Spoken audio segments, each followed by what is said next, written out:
Yemen के Houthi ने लाल सागर में 21 अगस्त 2024 को ग्रीक झंडे वाले सोयूनियन क्रूड ऑयल टैंकर पर शुरुआती हमला किया था।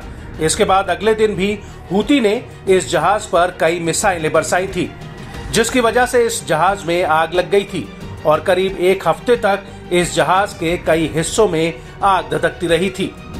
और इसके बाद हूती के लड़ाके इस जहाज पर चढ़ गए थे और जहाज पर मौजूद तेल के बैरल्स में बम लगाते हुए 6 धमाके करते हैं, जिसका वीडियो पूरी दुनिया के सामने आया था।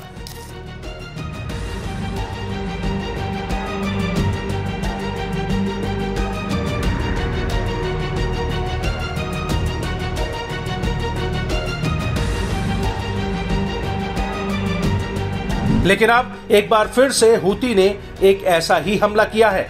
हूती ने लाल सागर में पनामा के झंडे वाले ब्लू लेगून 1 जहाज पर हमला किया है। हूती का आरोप है कि ये जहाज प्रतिबंधित फिलिस्तीनी बंदरगाह की तरफ जा रहा था, जिसकी वजह से इस जहाज पर हमला किया गया। हूती के प्रवक्ता ब्रिगेडियर जनरल याया सारी ने इसको लेकर एक बयान दिया है, जिसमें उन्होंने इस हमले की पुष्टि की है।